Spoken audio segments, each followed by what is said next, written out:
Welcome to the Adoptee Thoughts podcast. I am your host, Melissa Guida Richards, an author, adoptee, and mom. Each week, we will delve into the nuances of adoption, as well as tips for how to bring up difficult discussions in your adoptive family. And most importantly, we will not shy away from tough topics. So thanks for joining me today, and let's jump into your weekly dose of Adoptee Thoughts. Okay, can you tell me your name?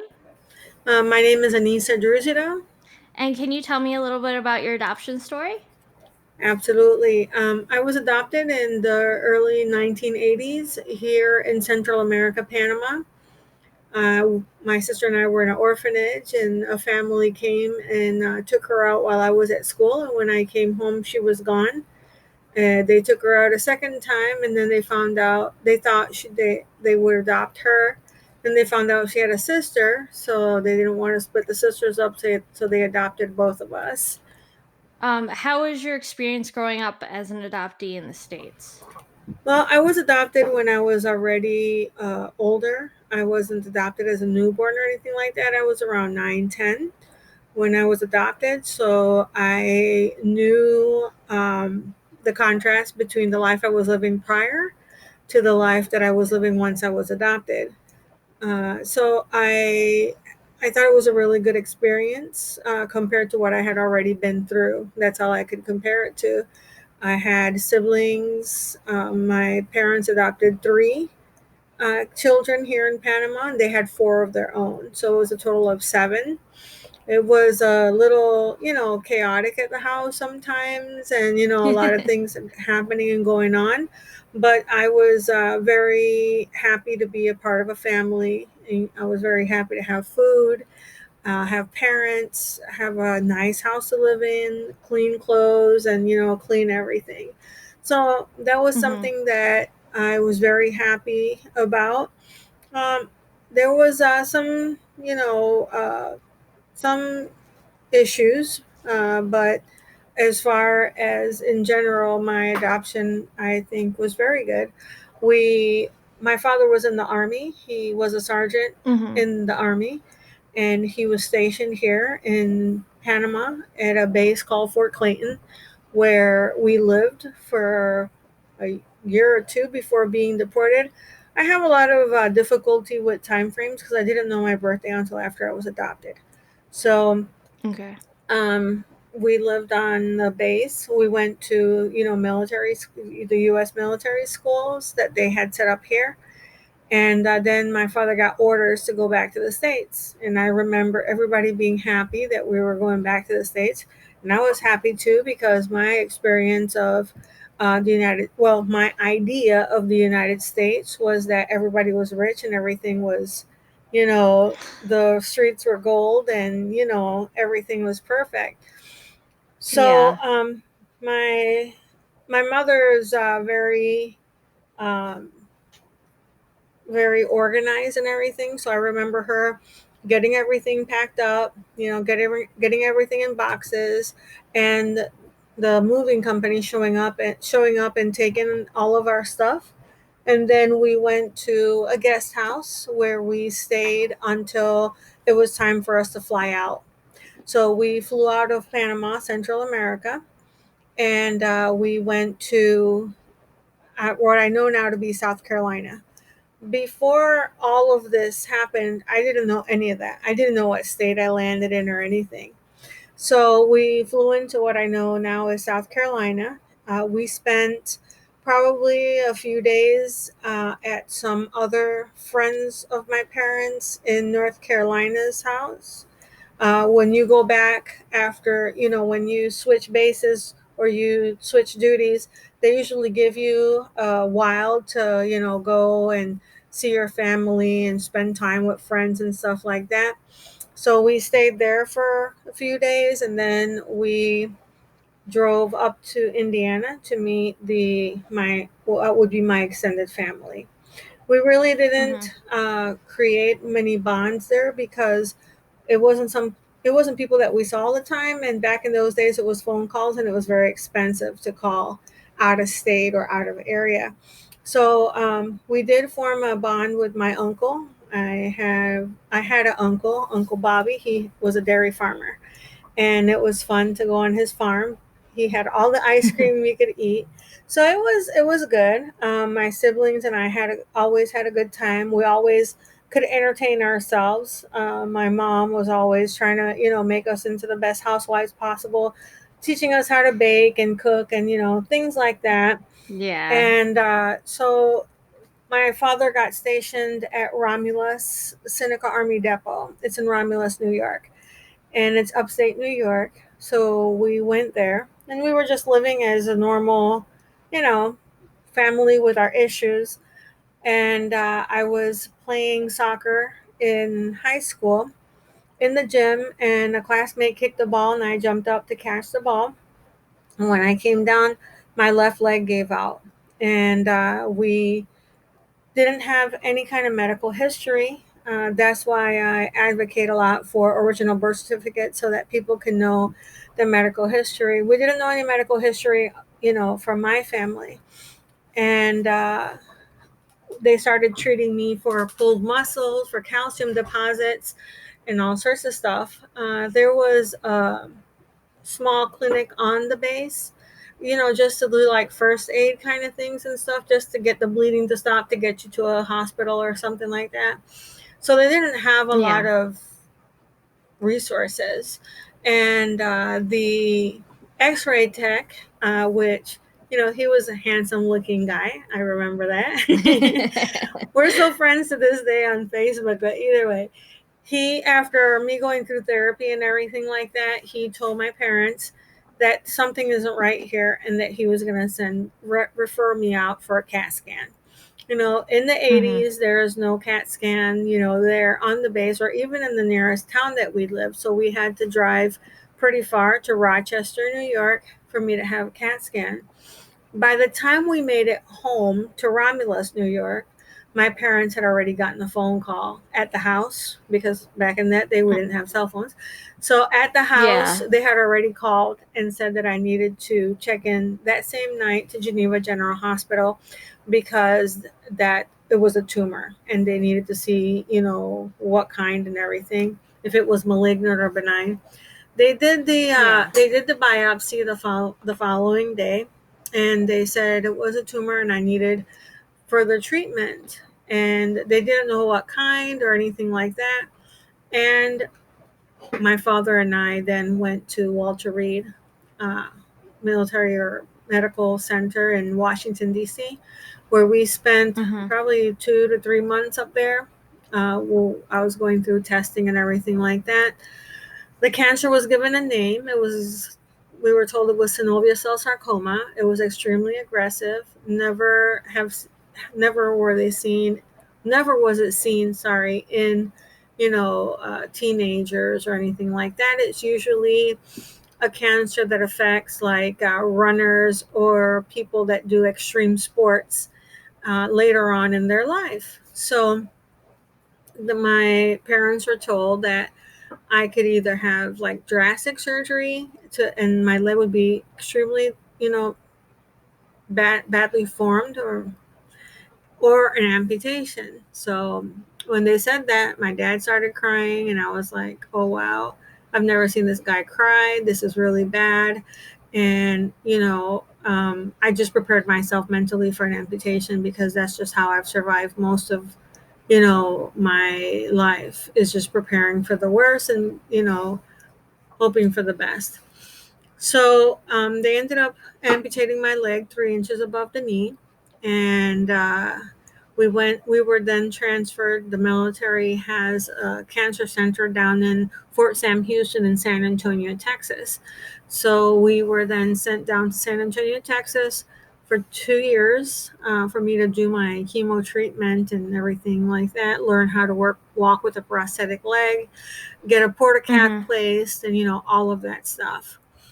We were there when my treatment was over. My father, I believe, re-enlisted in this process, so he was sent back up to San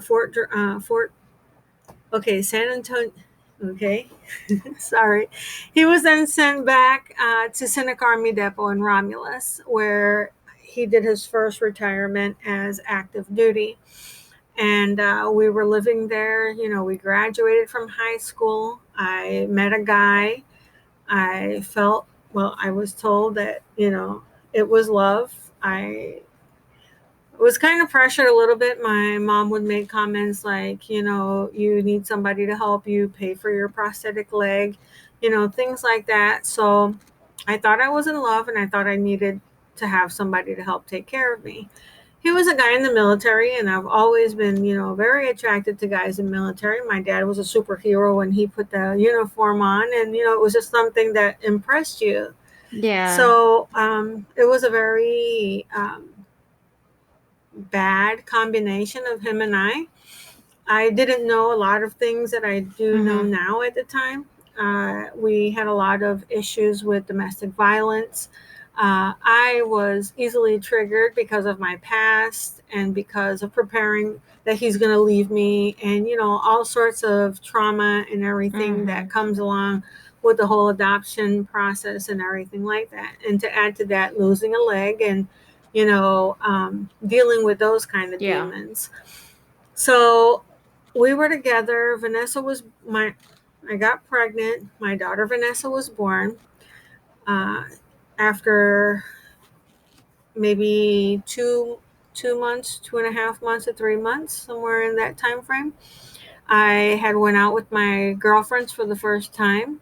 I was so tired because Vanessa was always an early riser, and we went to the club, and I fell asleep on the bar. And my friends were like, "Oh my gosh, you've turned into a lightweight." Then I was like, "I just got to go home. I got to go home. I can't do this." And I'm also thinking Vanessa's going to be up tomorrow early. And her father was not a hands-on kind of guy, and I kind of encouraged it too because I didn't want him to change her diaper or anything like that, because I had been sexually molested by my biological uncles and by my biological mother's boyfriends. So I always protected her that way. Even if that was her father, I still didn't trust him. So I kind of encouraged him not to be hands-on, and but he wouldn't pick her up. He was like, "Oh, Vanessa's crying," and I'm like, "Well, pick her up." And he's like, "No, you come pick her up." And I didn't Yeah. push it much. So when I got home that night, she had been sleeping. I put her down every night. 8 o'clock was her bedtime. So I put her down and I went out. And I knew I had until probably 5 or 6 the next morning before she would be up. And I was going upstairs. I wanted to see her. I come in the house, and I don't know if I caught him in the middle of doing something or planning to do something. But when I came in, he was like, "Where'd you go?" I'm like, "Well, we went down to, such and such club." And I said, "I'm too tired. And, my friends brought me home." And he was like, "I don't believe you. You went to go see some man." I'm like, "What?" I was like, "No, cut it out." I, that, that's the furthest thing that I'm thinking about right now. And so I Mhm. picked up the phone because the charger was upstairs, and I started to go up the steps, and I have to go up them one by one because I have one leg. So he shoved past me and made it to the Yeah. top of the steps, and I didn't think anything of it. He's what, 6 foot? I'm 5'9", and I'm not a small person. I could probably use my body weight to push through it, and it wasn't anything that really alarmed me. And there was no way in my mind that I thought he was going to do Yeah. anything, crazy. So when I got to the top of the steps, finally, he was up there, already telling me all sorts of stuff, calling me all sorts of names. And I was like, "Listen, I don't want to deal with this. I don't want to fight with you right now." I had like one white Russian, and I was like exhausted, and I just wanted to go to bed. I wanted to look at Vanessa, take my shower, and go lay down. Well, I'm pushing against him. He's Mhm. pushing against me. I the back behind me is the steps going down. So all of a sudden, like, he shoves me, and I just feel like my body like loses weight. Like I just feel like I am, like off the ground. And I, the last thing that I remember is, I can't believe he pushed me down the steps. That was the last memory that I have.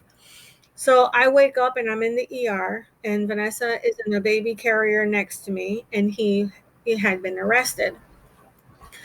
In all of this, you can do like the pre-recording 911. I had pushed the 911 with the cordless phone in my hand, and so I guess they heard or whatever, and so the cops Mm-hmm. came. Had it not been for that, I don't know what exactly would have happened. Yeah, thank God you did. So after that, I decided, okay, so I cannot be with this man because he's going to kill me or I'm going to kill him. And I don't want this relationship for Vanessa to grow up seeing.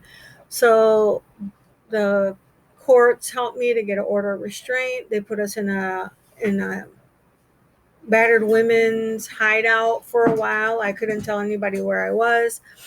And so I Mm-hmm. got rid of him, and then I started my journey as a single mother, making choices that I shouldn't have made, just to try to make ends meet.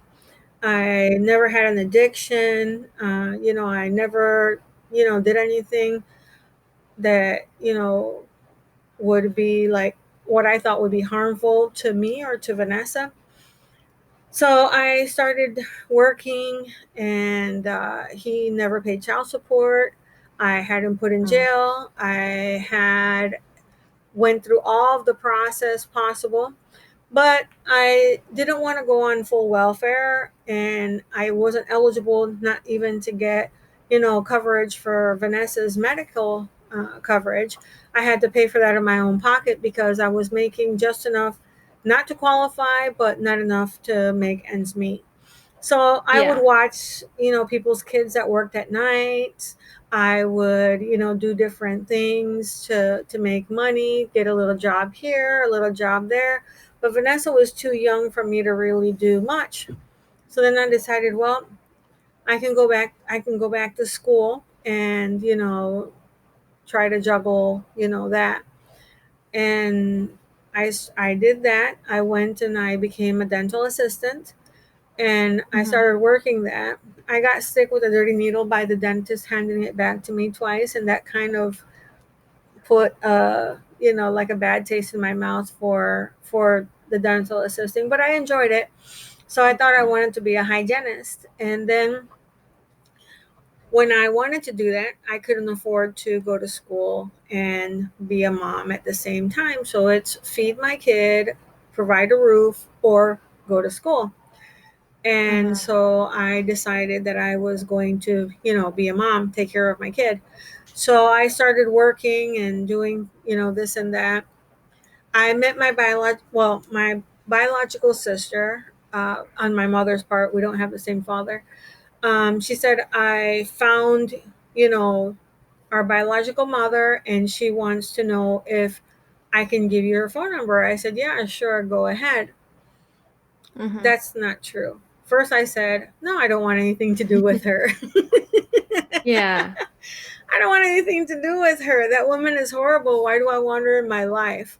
And then, she started saying, you have to forgive and blah, blah, blah, all of this stuff. And I said, let me think about it. So then she called me back later, and I said, yeah, go ahead and give it to her. That same day, she called me, and, she asked what I was doing, how I was doing, and, just trying to catch up and stuff like that. And I just kept talking to her, hidden from my adoptive mom, because she would have not been happy. And so she told my biological mother, said, why don't you come down to Phoenix? I can help you with Vanessa, and you can go to school. Sounded like a beautiful thing, because she was running a senior citizen, kind of like a senior citizen home out of her house. And she said, Vanessa can go to school. You get her ready in the morning. She goes to school. When she comes home, she can be here with me. You can be in school. You can do whatever. I believed her. So I believed her, I guess, out of desperation, because nobody had said that. I mean, after I left my husband, I was told by my mom, you made your bed, you lie in it, So, like, Yeah. statements like that made me understand that there was no way that, they would be able to help me, or they would be willing to help me. So Yeah. when she extended that invitation, I said, great. I had a friend and he was like, I'm going to be moving to Phoenix also. And I was like, really? And I said, well, that's good. I'll know somebody there. So I went down, and my mother lived in Glendale. My biological mother lived in Glendale. And I started helping her, run her business out of her home and doing a lot of administrative stuff and, helping cook and stuff for the elderly women in the home. Mm-hmm.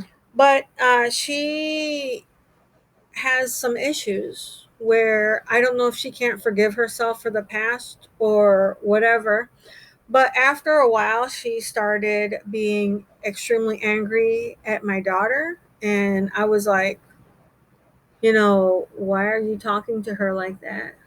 Why are you snapping at her like that?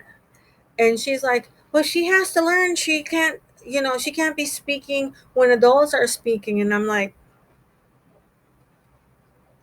no, Yeah. that's not how it works. She's my kid. And Mm-hmm. she, you know, always extremely jealous of Vanessa. And so, long story short, we got into a fight because of her and what she expects out of my daughter that was maybe 3 or 4. And I Mm. said, listen, you're not to talk to her like that. You're not to treat her like that, And she was like, well, if you don't like it, you can get out. So I'm in Phoenix. And I'm like, okay. I call up my friend, Kurt. I said, hey, this woman just kicked me out. And she's like, oh, come on over, whatever. So he worked at a grocery store and a flower shop, and he would help me take care of Vanessa. When I had to go to do my internship, I begged my adoptive parents to take Vanessa for me to do my internship because my internship for the program that I was in for a medical assistant, it wasn't like set times. It had to vary and in different departments, and I couldn't afford to get her a babysitter. So I sent her back to New York. I finished my internship. I went back to New York because the other thing that I realized is that Phoenix is someplace that I did not like. Mm-hmm. So, because I like trees, I like green, and there the yards are stone, sand, and peppercorn trees, and I don't like that. So Yeah. I got done. I drove from Phoenix back up to New York. I got into Watertown. I got my daughter. I spent the night there at my parents' house, and then I went down to the town where I usually lived, and I started to try to put my life back together. Mm-hmm. I tried to apply for different positions in the medical field because after I went to Pima Medical Institute in Phoenix, Arizona, in Tempe, Arizona, I wanted to go to be a physician's assistant. And in Syracuse, they have this really good program and, all of this stuff. And I was like, okay, so I'm going to go back home, try to get this loan paid down, get Vanessa, to grow up a little more so that she's a little more independent. And then we can move closer to Syracuse and I can go to, the program there. Well, in that, I couldn't find a job in the medical field that was paying me enough. I was being offered more money to work in a factory, soldering and putting together wire harnesses. So I Mm-hmm. started doing that again in the catch 22, where not enough money to survive, but not too much to get assistance. Exactly. So we were struggling. I accepted a job at a retail store for Christmas in 2003, and it was just for the holiday season, and then after that I was done. I would catch up on some electric bill because you know that in the wintertime that goes sky Yeah. high. Yeah. Yeah. Yeah. And you pay enough for it not to get turned off, but for you to have a balance at the end, and you're always working out payments and paying what you're able to. Some months I was paying electric, the other months I was paying water and sewer and telephone, and then the next month I'd have double the electric, and that whole thing was going on. My car was broken down, and so I said, I'm going to do this because the year before we had had a dollar store Christmas. And this Christmas, I wanted to give give her a nicer Christmas. Mm-hmm. And so I said, okay, I'm gonna do this. And she's already older. She's a key, what is it, lock key child, where she has the necklace with the key. So she comes home, opens the door, and like 2 hours later, I'm home. Okay, yeah. So, and then I would always call her and check on her and everything like that. So a friend of mine comes into the retail store that I was working, and she said, hey, I bought some stuff here, but I lost the receipt, but I bought it on this credit card. Can I bring it in? And she's my friend since high school. We're buddies. She's one of the girls that, took me out after I had Vanessa. We had a long history together. And I said, sure, I didn't care. It was a retail store. I wasn't going to be doing my career out of there. And I figured, it would just be that time. But then it happened a few more times. And after you say yes, it's They hard keep to coming say, back. and Yeah. it's hard to say no. So that ended. I stopped working. That was over. I went home and I'm like, okay, just living my life, not having any thoughts of anything else, not even thinking about, the retail store or anything like that. The sheriffs came knocking on my door like around April of 2004. And I'm like, yes. I didn't think they were coming to my house, but I'm like, yes. And she's like, are you Anissa Druesedow? And I said, yeah. Do you know such and such? And I said, yeah. Why, is she okay? And they're like, yeah. Did you work at, this? Yes. And did you do this and that and that? I said, well, no, I didn't do that. I did do this. And I said, why, is there a problem? And she was like, well, you're being accused of, doing all of this stuff. So then we sat down and they were talking to me, and I thought that we were just working things out to figure out what had happened, and I thought it would all be cleared up. So then she said, okay, we're going to look into these and this and that. I said, okay. So then the sheriff called me one day and she said, hey, can you come down after work? And I said, sure. I called my neighbor and I said, hey, I got to run down to the sheriff's after work. And can you keep an eye on Vanessa? I called Vanessa, hey, if anything, go next door to Miss Pat's and she's going to be there. I have to run down. And she's, okay, Mom. All right. So I went down and they arrested me. And I was like, okay, what's going on? And then they were like, well, you're being accused of grand larceny, falsifying business records. And I was like, okay, what does that mean? And well, you're not going to get a bail because you're a flight risk. And I'm like, a flight risk? Where am I going? And she's like, well, you were born in Jamaica. And I was like, yeah, I was born there, but I was adopted and brought here. Long story short, I was arrested. They didn't want to give me bail. The next day I saw a judge. I explained to the judge, I'm not going to run anywhere. I have a full-time job. And he gave me bail. My full-time job bailed me out. So my full-time job bails me out. I get out, I go back to work, and I'm trying to get through, the whole process of going back and forth with the public defender. Yeah. So I'm going back and forth with the public defender, and my co-defendant gets 6 months of weekends in jail, but because Mm-hmm. she had a lawyer, I couldn't afford a lawyer. I Mm-hmm. have a public defendant, and that's almost like not having a lawyer. Yeah, yeah, I know. My brother had problems with the law. Yeah, so you know how that goes. So the lawyer, the public defendant came to me and said, well, the district attorney is offering you 1 to 3 years. And I'm like, 1 to 3 years? And he's like, yeah, but calm down, calm down. I spoke to your employer. They'll give you a letter to get out on work release. So you'll be out maximum a month and a half. He goes, that's a better deal than your co-defendant got, because she has 6 months of weekends and you can Mm-hmm. get out maximum a month and a half. Go away, lay down, read some book, get some rest, and you'll be out in no time. Mm-hmm. And I was like, let me think about it. So I spoke to my mom. She said yes, she would watch Vanessa.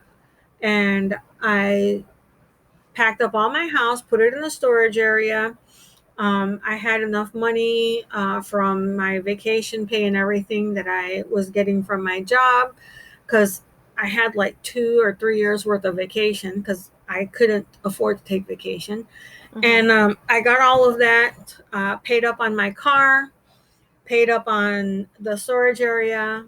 Told Vanessa, Mom will be back in 2 months maximum, preparing for the worst. And so I went to court. Nobody said anything to me about, hey, if you plead guilty, you're going to get deported, or nothing like that. Yeah. So I cut all my hair off and I went and I pled guilty, and I got processed and sent up to Bedford Hills Maximum Security Prison in New York City. Wow. That's where everybody gets processed, and then you get put down into your security level. So I'm sitting up there in New York City, and I am like psychologically freaking out, but on the outside trying to act like nothing is wrong.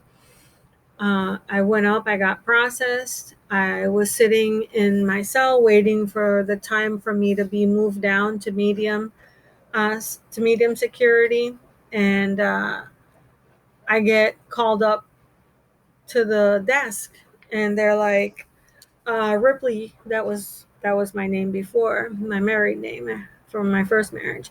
Ripley, you got a visitor. And I'm like, a visitor in New York City? My parents came all the way up here. My sister came all the way up here. I don't understand. So I went down to the visitor center, and there was 3 big dudes there, and I was like, who are these guys? So I sit down, and they're like, from the look on your face, I can tell that you're wondering who we are. And I'm like, yeah. And so then they're like, introduced themselves, and they said that they were ICE. And I was like, ICE? Only ice I know is the ice on the streets and the ice in my freezer. So, I'm like, what does that mean? And they were like, immigration. They went through the whole thing. Yeah. And I was like, okay. I said,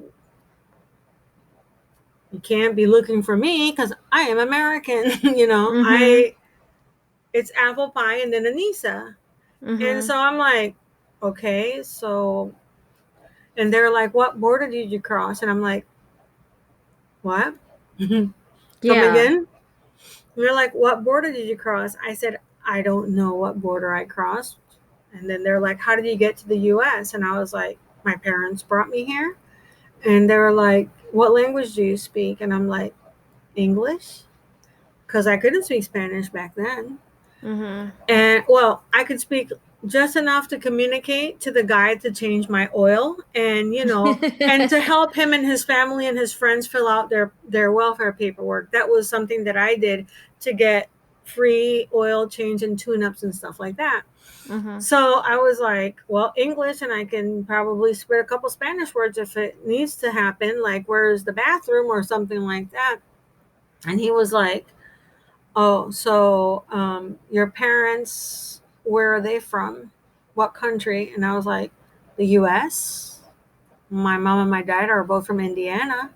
And they're like, but you are not from here. I'm like, oh, okay. I'm adopted. I was adopted as a child in Central America, Panama. I was born in Jamaica, and my biological mother took me from Jamaica to Panama, and then they adopted me. My father was in the military, and I came into the country on his military orders, and I am their child. I'm their child. Yeah. And so they were like, well, there's something wrong because, I don't know, we have to look into it and we'll get back to you. And I was like, don't worry about it, Anissa. They'll look into it and everything will get ironed out. Because I know my parents didn't take me in at night. Yeah. I'm like, no. I mean, I was on military orders. I mean, it wasn't not even like a regular thing. It was a U.S. Army thing, So I kind of knew that everything was going to work out. And so I'm focused on getting to Albion, because when I get to Albion, that's where I'll be able to do all the interviews with the work release board and everything like that. So finally, we get bused from New York City down to Albion, which is closer to where I live. I'm in the medium security prison. I go in front of work release board after 3 weeks. Well, 4 weeks. Let's just call it 4 weeks. And I get approved for work release. And I get approved for work release, and it says I have an ICE detainer, so I can't be let out. And I'm like, ICE detainer? What does that mean? So I start asking the inmates. I'm like, what does an ICE detainer mean? Oh, that means trouble. That Yeah. means you're going to get deported. And I was like, deported? What are you talking about? What do you know? You don't know anything. Yeah, you're an American. Yeah. And I'm thinking, these girls that are telling me this stuff, they don't know what they're talking about either. So I was only allowed to call my parents like once every 2 weeks. And so I wasn't able to call and say, I have an ICE detainer. Do you know what that means? So I waited. And before I was able to call them, I got an order of deportation sent to me via the mail at Albion Women's Correctional Facility. And I was like, what? Yeah. Deported? So it wasn't time for me to call home yet, but I couldn't not call home now that I have an order of deportation. So I called my mom and I'm like, Mom, what is happening? I have an order of deportation. What is going on? And, she's like, well, if you hadn't gotten in trouble, none of this would be happening. And you need to understand that we have to see what's going on. We have to find out from a lawyer what's going on and call me back, next week. I have an order of deportation. My mom is pissed off at me because I have an order of deportation. And I'm like, our relationship was already rocky because of the treatment that she started giving my daughter. She started mistreating her and waking her up. My daughter's a heavy sleeper. When she goes to sleep, it's hard to wake her up. But my daughter would write me and say, Grandma woke me up by grabbing a handful of hair. I was on the couch and she wanted to wake me up off the couch and she grabbed a handful of hair to yank me off the couch. And those Oh are my things that she gosh. would do to my biological sister. So I kind of knew that this is something that she had done before. So, it's not far stretch for me to believe that's Your something that she daughter, did. yeah. Right. So I don't have a relationship with my biological sister because she's still pissed off at me because she left the house. And after my mom told her to come downstairs and do her homework in the kitchen. And she came downstairs with all of her books and like kind of dropped it on the kitchen table. And it was a wooden table. And, those books from school are thick, so it made a noise. So my mom took that as her being rude and came running at her, jumped on her. They fell to the ground. She's pulling chunks of hair out of my sister's head. My other sister jumped on my mom, grabbed her so that my sister could get up and run out the house, and she never came back.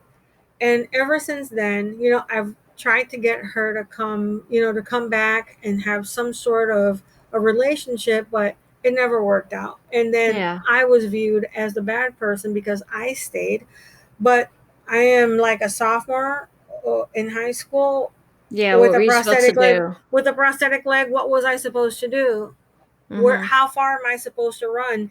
Whose family am I going to go sleep on their couch that now has to take care of me and my medical issues, right? Yeah. So that has always had a huge strain, and we have never been able to be sisters. So I contacted her and I asked her to please get Vanessa and keep her until I get this sorted out. So now my daughter is in Miami. My mom hates me because I told my daughter, if she ever does that to you again, call 911. And I said, now I have an order of deportation. This woman is pissed at me for me telling my daughter to call 911 and for her to for me telling her, I know you did that to her because you've done that. I've seen you do that to my sister before, right? Yeah. So now she's mad at me. So then I call her back after she's spoken to a lawyer, and she's like, "You got yourself into this predicament, and your father and I can get in trouble for human trafficking, according to the lawyer your father spoke to, because of what we did." And I was like, "So is this my fault? Is that what you're trying to tell me?" She hung the phone up on me. Oh my gosh. So after she hung the phone up on me, I started freaking out. I was like, I am going to be deported to Jamaica that I left when I was about 4 or 5, and to Panama where I was sexually molested by my uncles, beaten by my grandfather that is dead already, was in an orphanage suffering hunger, parasite, and lice infestation. And I have no family that I know of in Jamaica or in Panama or anywhere. Mm-hmm. So I was like, I have a 401k. I'm going to cash that 401k out. I'm going to get an immigration lawyer and I'm not going to be deported. That was my plan. Mm-hmm. So I was in state's custody for almost a year, and they were like, we can't keep her anymore. So they hand me over to ICE. They send me back up to Bedford Hills. ICE comes, gets me, and takes me to Hudson County Jail in New Jersey, right across the bridge, because the immigration court that I was seeing is in New York City. So I was going back and forth fighting my deportation. I had a lawyer. Her name was Monica Reed. And she would always say, don't worry about it. You're not going to be deported. This is illegal.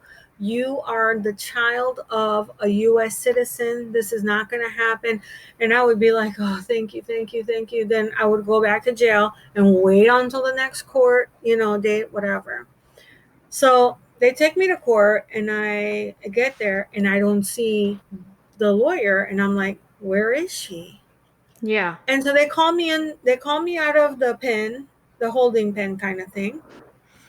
They take me into the court and they tell me that my lawyer has died of an asthma attack. Oh my gosh. And I'm You like, can't catch a break. I am like, what? Who dies of an asthma attack in 2005? For crying Mm-hmm. out loud. This is the end of 2005. So once the ICE officers got, to know that I'm not an aggressive person, I pay attention. I'm not going to run because I can't run. They kind of treated me a little better. They stopped putting shackles on me because it was horrible. It was very hard to walk with shackles on a prosthetic leg. So on the last day back, I was the only one in the van. And so the officer that would always, talk to us and stuff, he was like, so Rip, what are you going to do? Your lawyer checked out, and what's going to happen now? And I was like, I have one more 401k. I'm going to cash that and get another lawyer because I cannot be deported. I have no place to go to. Mm-hmm. And he was like, Rip, think about it. And I was like, I'm thinking about it. I can't take my daughter to these third world countries. Are you Mm-hmm. kidding? I'd rather die. And he was like, Rip, since you've been at Hudson County, you haven't had any visitors. You don't get mail. You don't get a care package. You're surviving on the little bit of money that New York State sent with you to survive, right? I said, Mm-hmm. yeah. He said, so you're not the first adoptee that has come through here, and you're not going to be the last. He said, if you spend that money and that lawyer doesn't get you to stay here, you're going to be deported, and you're going to be deported with no money, That's nothing. with nothing. And then that's going to be harder for you to try to get your daughter and get yourself back on your feet. He said, you should go and fight this from the outside. And I was like, I got to think about it. And he was like, you want some McDonald's or Burger King? And I was like, I don't care. Because now I'm thinking about all this stuff. And I'm like, okay, so my mom and dad not once came to court with me, not once wrote a letter, not once tried to help. My siblings nothing. Um, I was like, it's true. I mean, I don't have like bank accounts. I don't have all my savings is gone because I've been almost locked up for 2 years now. Mm-hmm. And so all the money that I left my mom has been consumed in, my daughter, my car payments that my parents had to end up selling, just a bunch of stuff. So I'm like, this guy, it makes sense. So I waited for like a week, and then I told the officer that I wanted to speak to the sergeant because in Hudson County, I wasn't in general population. They had me down in the infirmary. And in the infirmary is in the basement. And so I was locked up with all the heroin addicts when they came in, and they were kicking and vomiting and pooping all over the place. They would put them in my cell, not in the other Wow. ones. Sometimes there were some officers that wouldn't put them in with me, but most of the time they would stick them in there with me. And the sewer would back up. I was locked in for 23 hours a day. I was let out for 1 hour. And when I was let out for that 1 hour to shower, I had to literally bang on the doors for them to hear me. They would like just forget about me in there. Mm-hmm. So I was like, I, I'm going on 2 years from being away from my daughter. I'm the only parent she has in her mind. She's acting up at my sister's because she's a teenager and she's going through her issues too. Mm-hmm. So I called for the sergeant and I said, I want to sign, I want to go. So I signed. They one morning busted open the door with their flashlights. It's all dark. It's like 3 o'clock in the morning. They're like, get dressed. You're going on a vacation. I got dressed and they came and they put me in a big van, and we were all given a breakfast in a brown paper bag, and we all sat in the van in the parking lot in different areas close to the gate to whatever time it is that you're supposed to go on board. You're the last person on board, and when your time comes up, they pull up and they walk you through the airport. They walk you up to the gate, they give them your ticket, and you get on the plane. And that was probably the hardest thing I ever had to do. Leaving a country where all my life was and going Yeah. to a country I had no idea who was going to be on the other side of the plane. And not only that, I didn't even know how I could end up in a position like this. Mm-hmm. I had to, you know, I couldn't look back and I couldn't look out the window, but I wanted to. And I'm sitting there like it was me, the engine in the bathroom, and I'm like in this little seat, and I want to look out the window, but I can't because I would be hysterical, you know.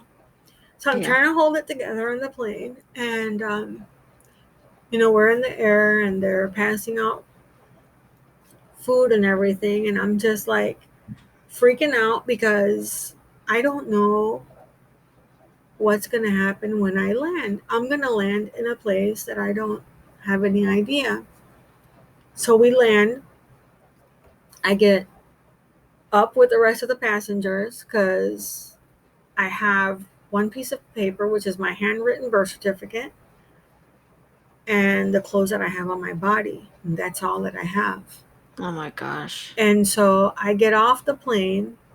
By this time, my prosthetic leg broke while I was in Hudson County. I have a broken prosthetic leg. And I'm walking off the plane and I'm thinking, I'm going to get off the plane and I'm just going to walk, right? And so then two cops show up and they say, come. And I'm like, me? Yes, come. So they take me into a room and they start like, it's just like drilling me. Like, what are you doing here? And I'm like, what do you mean, what am I doing here? I was deported here. Yeah. Yes, but you don't look Jamaican. And I was like, that's what everybody tells me. You don't sound Jamaican, you sound American. I said, so do you think I'm trying to break into your country? I mean, you guys accepted me, and I had to go through the whole thing. I was born in Jamaica. My biological grandmother died. My biological mother took me to Panama, the whole nine. And then they were just sitting there like in disbelief, like, because my birth name is Bloomfield Smith. My adopted name is Druesedow Winters. My married name is Ripley. And I'm being deported with all of these names, also known as, also known as, also known as. And they were like, so you stole and you got deported for that? And you're American, you have American parents? I said, yeah. And they're like, and just questioning me. And I was like, listen, why did you bend over to the US and accept me if you didn't believe that I was a Jamaican? Because Yeah. I have a handwritten birth certificate that was done in 1970. And I mean, they don't even accept those anymore. And they accepted me like that.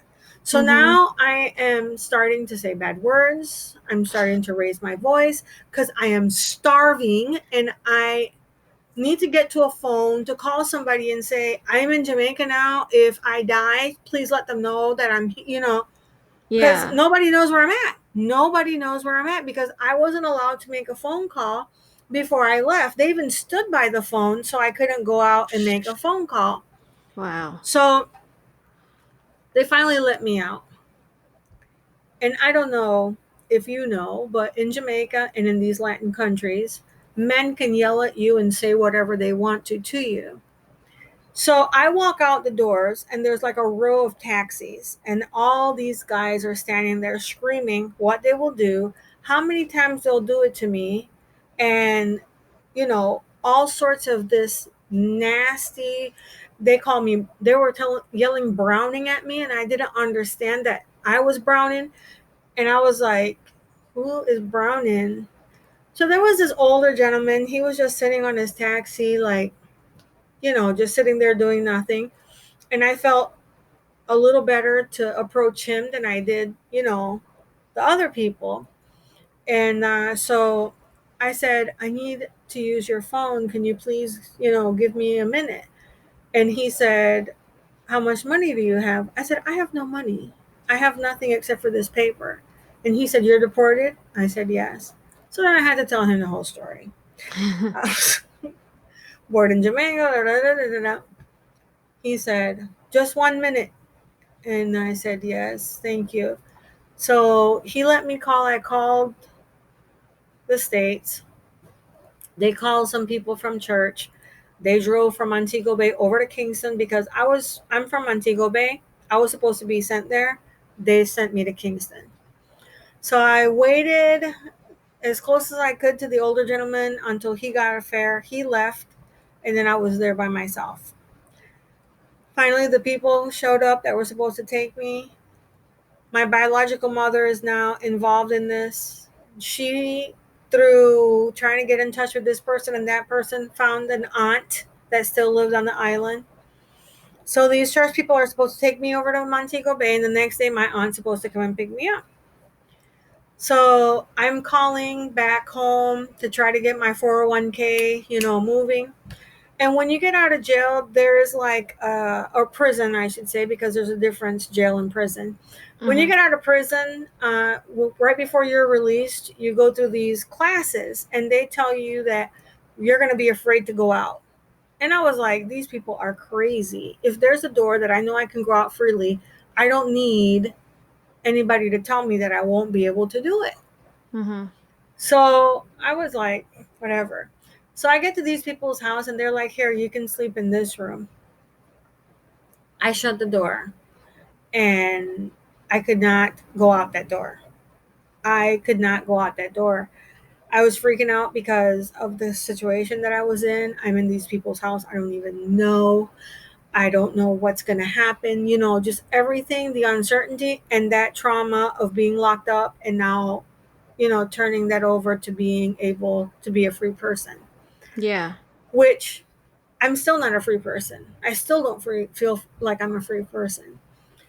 So the next day comes and I'm like, okay, my aunt is gonna come and get me, and maybe I'll feel better, or maybe, I can get over this feeling like I just wanted to end my life. That's all. And so I didn't have a phone or anything. And so the people that I'm staying with said they called my aunt and she's not answering her phone. And I'm like, okay, anything else? So the second day, aunt's still not answering the phone. The third day, the man goes down on his own to where she's supposed to work, saw her in person, and talked to her. I don't know what was said, but he said, your aunt's coming to pick you up tomorrow. 4 days. I'm like, okay. Tomorrow comes. They take me downtown. I'm sure they're tired of me being in their house. They take me downtown and literally outside the door of where she works and open the van door. And I got out and there was a woman's face that looked familiar. She resembled people that I remember from my childhood.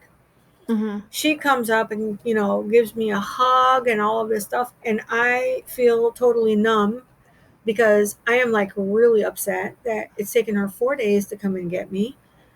And I'm just like, hi, Thea, how are you? Oh, good. And, blah, blah. She's like, well, my husband doesn't want a white woman in his house. So you have to wait until he goes to sleep before you can come in the house. And you have to wait until he goes to bed, he goes to work before you can get up and leave the house. You can't stay at home during the day because he comes home for lunch. So you can go out and do whatever you want to do. Stay in the park here, wait for me. At 10 o'clock, we'll go up to the house. He'll be asleep by then. By 8 in the morning, he should be gone. You get up and leave the house before lunch because at lunchtime he comes home. So the whole time I am doing this staying in the streets thing, being harassed by everybody, and I'm like, okay. I got my money that came in from my 401k. Mm-hmm. I got a room. I rented a room, sent for Vanessa. She came, and I'm sitting there in Jamaica with this smile on my face, like everything is okay. Everything is okay. And I'm like looking around, and I'm not a nurse. I'm not a teacher. I can't be a tour guide because I can't stand on the buses while they're moving up and down and turning and all that stuff.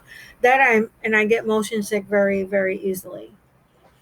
So I was like, I don't know how to cook Jamaican food.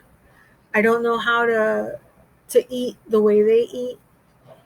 So I'm going to the store and I'm buying macaroni and cheese, roast potatoes, pasta thing, and that's extremely expensive when you're buying it because they have to pay import on it and everything. Mm. So one box of macaroni and cheese is probably costing you $4. So every once in a while, I would go to a woman that in the front of her yard has a shop that she cooks. But because of my medical training and cross contamination and all that stuff, I would look at the stuff and I would be scared to eat. But I only had a limited amount of money. So I went down to an internet cafe once and I looked up Central America, Panama, because I also had papers. I knew I had papers to come to Panama. So I go down there and I see Panama has call centers that if you speak English, you can get a job in, and the economy and everything looked better than Jamaica at that time. Yeah. So I used my last $2,000 to pack up my daughter and I and to come here. Jamaica didn't want to give me a passport. They didn't want to give me IDs. They didn't want to give me anything. So I had to go to Kingston, plead my case to the Panamanian embassy for them to give me a travel document for me to travel with that document. And my daughter has her US passport. So, we came to Panama. my mother had left, my biological mother had left the U.S. voluntary deportation because the marriage that she was in didn't work out. So, he was supposed to be her sponsor, all that stuff. So now she's in Panama, and I'm like, I'll go to Panama too. Yes, come so that, I can help you and we'll make it this time. Me? Yes, okay, okay. So in the process that I'm in Jamaica for about 9 months, I meet this gentleman. He's interested in me. I'm not interested in a relationship or no man right now. I'm trying to get, myself together. But he was a really nice guy, and I was like, okay, I said, well, I'm not staying in Jamaica, so that's not going to work. And he's like, where are you going? And I said, I want to go to Panama. And he goes, I'll go with you. I said, okay. He goes, but I don't speak Spanish. I said, well, I don't either, so we can learn.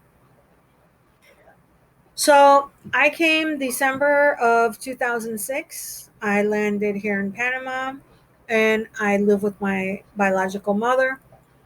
That was a horrible nightmare because now Vanessa's a teenager, Mm-hmm. and Vanessa can tell her what she thinks of her. My now husband comes to Panama February of 2007. We get married, and he's telling my biological mother that, and I don't call her mom or anything, I call her name, Beverly, Yeah. because we don't have that relationship. She's not my mom. So uh, we're telling Beverly, she cannot treat Vanessa this way. And she's telling me that, I have to do something about her. And I said, what do you want me to do? Abandon her? Kick her out on the street? I'm not going to do that. If I have to choose Mm-hmm. between you and her, I'm going to choose her. So she told me to get out. I said, okay. Back in the day, when I was looking for a place to stay, I would buy the newspaper, go to the classified ad, look down, see something I liked, go and look at it. If I liked it, I took it. So I went and I found a house for $250 in Veracruz, Panama. Mentally, I'm still thinking US dollars. We use US dollars here. US dollars, US income. I'm not adjusted to my $3.47 Mm-hmm. an hour that I'm making now. So when I took the $250 a month house, I was like, oh, can't afford that. And so I talked to the gentleman that was renting us the house after, being there for a while and struggling. He lowered the rent for us. But my daughter couldn't go to a public school because she didn't speak Spanish. So she had to go to a private school. The private school was $174 a month, plus books, plus utilities, plus uniforms, plus socks, because they can't wear just any socks. They have to wear specific socks, specific this, specific that. Every month, it's something that you have to send money to the school for. And I'm like, wow. So we did that for four years, Mm-hmm. and it was a horrible struggle. We could never get ahead in much because we had to pay for transportation, we had to pay for this for my daughter. And so when Vanessa was 17, a church brother said to me, you should send Vanessa back to the States to get her GED. Have you thought about that? And I think we were in church at the time, or if not, I would have said, hell no, I'm not going to send her back. Sending your only DNA away from you, is that Mm-hmm. even something that crosses anybody's mind that's been A adopted and family. now finally has, a family, and not only a family, but the unconditional love that you used to see with other people, Yeah. that now you see, and now you know how it feels. And so I'm like, no, shit, I'm not gonna send her back. What are you talking about? So I came home, and my husband and I, laid in bed, and I thought about it, and I said, I thought, he said to me, so let's think about this with a clear mind. Vanessa will finish school. She cannot pass a test to go to college. What is she going to do? End up working in call centers? Is that the future you Mm-hmm. foresee for her? And that was like a cold bucket of water. It's true. And this is my sentence, it's not hers. And so I had to separate, my need for what was best for her. What was best for her is for her to have a future. So, my husband and I put together some money, bought Vanessa a laptop, and sent her back to the US when she was almost 18. So she went to her GED classes and passed her GED with a high enough grade that she got a scholarship to go to business school. It is. It really is, because I don't think a lot of kids would have been able to do that at her age. And That's amazing. we were sending her money to help her pay for dorm and food. And she's so awesome that she's such a leader that she was able to get a job as the dorm mom kind of thing. Yeah, the RA, yeah. Yeah. And she didn't have to pay for her room. So she was like, Mom, you don't have to send me money for that. And so we were sending her money for food and for toiletries. But it was hard for us, And she graduated. And again, I said to her, you have 2 months. We'll help you with, your stuff. You have 2 months to get yourself on your feet. And, we can't continue helping you because although we were helping her, we couldn't grow or afford to do anything here. I mean, I had like 2 pairs of jeans, very little. Not that I need a lot of stuff, but, I had 1 pair of shoes for boots for walking because everything here is holy. The sidewalks are all off, not smooth, or there's no government going, oh, we have to fix the sidewalk. And so I had to get walking boots to be able to walk on, the pavements and stuff like that. I had that, and then I had a pair of black flats for church and those shoes. And we needed, to not have that expense. But I told Vanessa, anytime she wants to study, I don't care what I have to do. I'm going to help you because, I did some pretty shady stuff to try to afford, things that not like jewelry or anything like that, just bare, necessities. And I never want my daughter to have to, you know, be with a guy because, he's going to give her or pay for her or whatever. I don't want that. Yeah. So I said, you got 2 months, get another job or a better job to get yourself on your feet. So she called me in 3 weeks and said, you don't have to send me money. I got a second job. I can send you money. And I was like, I don't want you to send me money. I want you to save, to invest, to, get you stuff. So, because all throughout all this, you know, we didn't come into a lot of money to where we could go buy yourself a wardrobe. She was, on bare essentials. Yeah. And so she got a job and she got a second job. She was working in both jobs. And then, she was like, I want to go back to school. I said, well, we'll help you. What can we help you with? Well, I'm going to go to school from this time to this time. She had 2 hours in between school and work, and she would sleep in her car. And I my husband and I said, if she's doing that, we have to be able to sacrifice and help her too. So, we did that also. She finished and graduated that and went to work for something completely different. So, so she is everything to me. I only get to see her every 2 to 3 years. We don't get to spend holidays together because coming out of a cold country to a tropical country at the holiday time, the tickets are like 1,500, 1,800. This year we were supposed to have Christmas in April because she was like, Mom, don't cry. And Christmas, She calls, I start crying, she starts crying, everybody starts crying, and she's like, Mom, we're not going to say Merry Christmas or anything this year. We're going to wait until April, and we're going to do Christmas, a family Christmas there. I'm going to come down with my tax return. But then COVID happened. So it'll be 3 years before I see her again. And that's if they open up the airports here, because the airports aren't open here. So I'm here in Panama, and I am doing everything possible to be able to get home.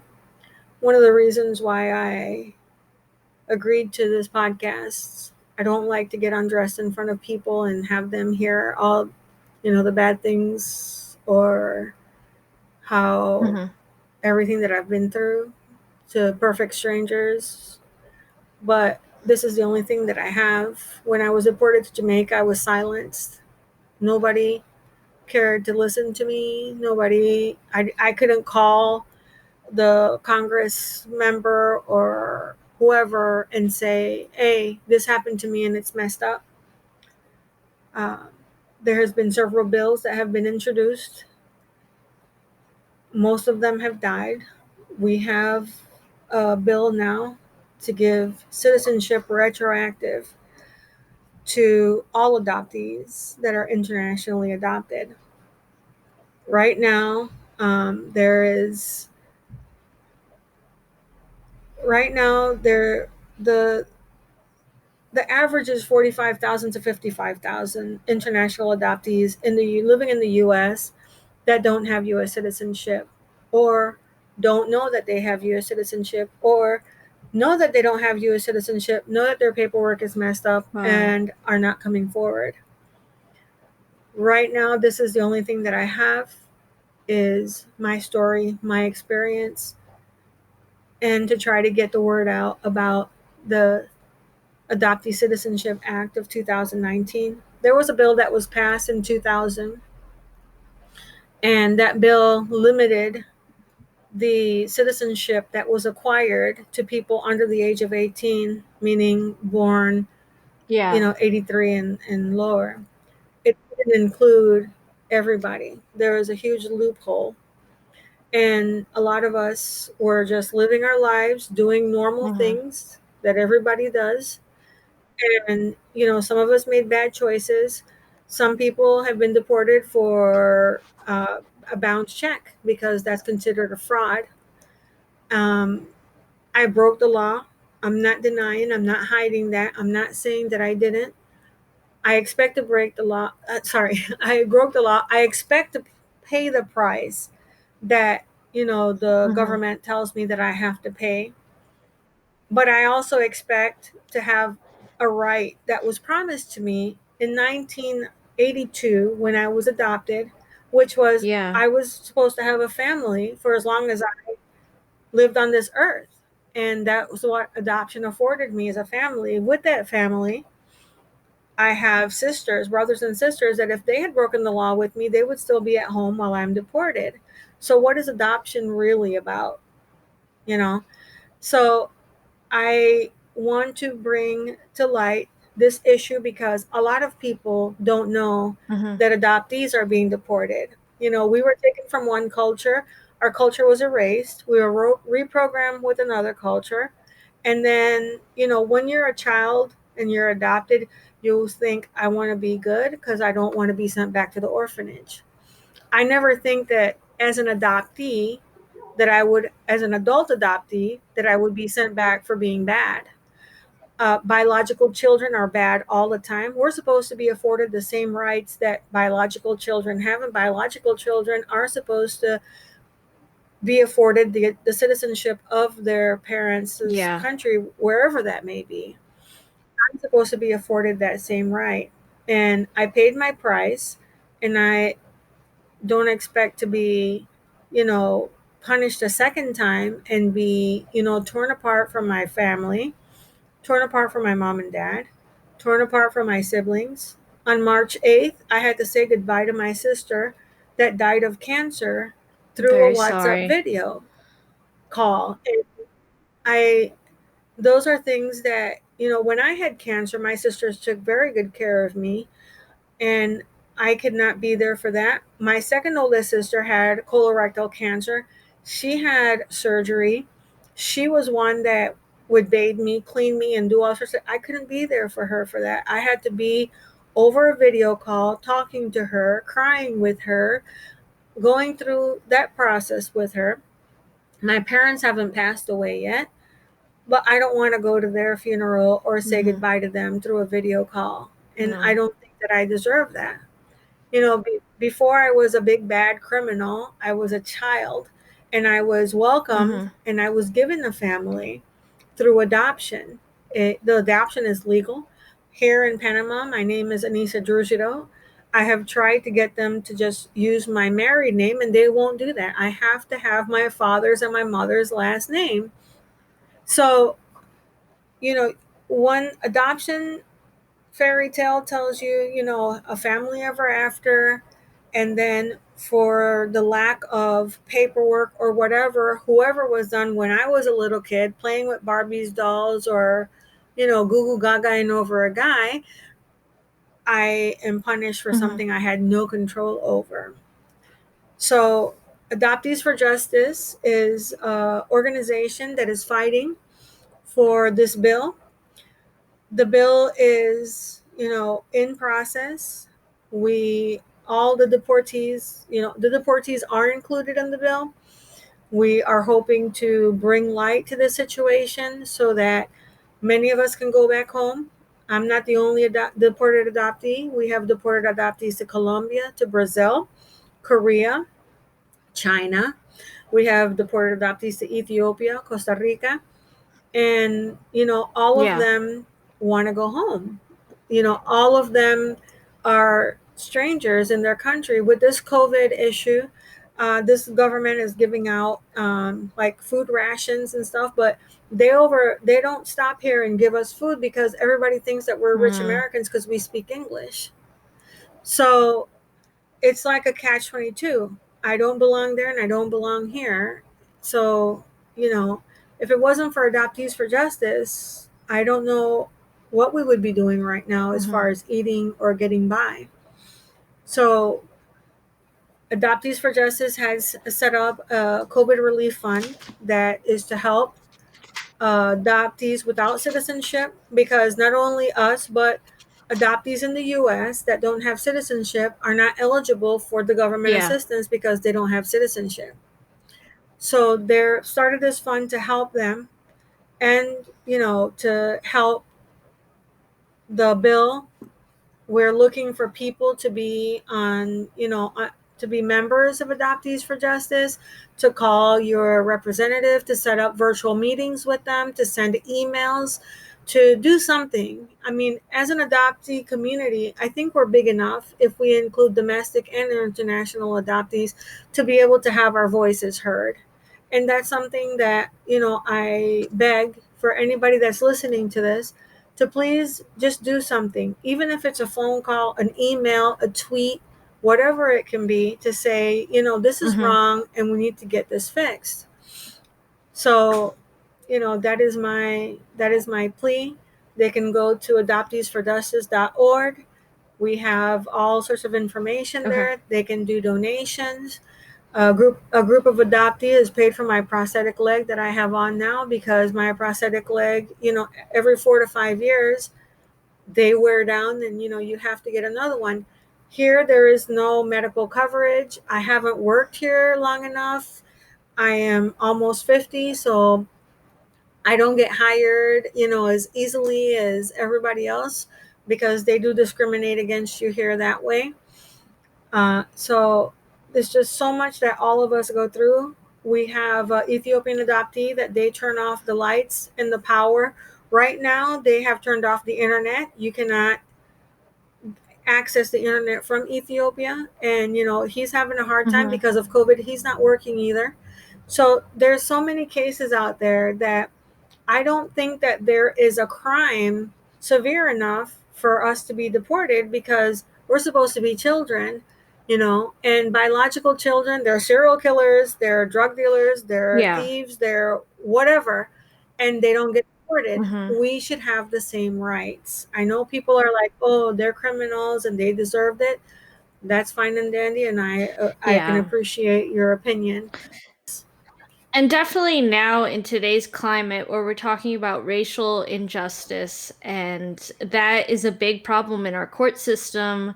And like you told us a bit of your story with the public defender, I know from my experience with my brother having trouble with the law, and it's just like that does not give you proper Representation. representation. And then you have people being forced to take plea deals without fully explaining everything.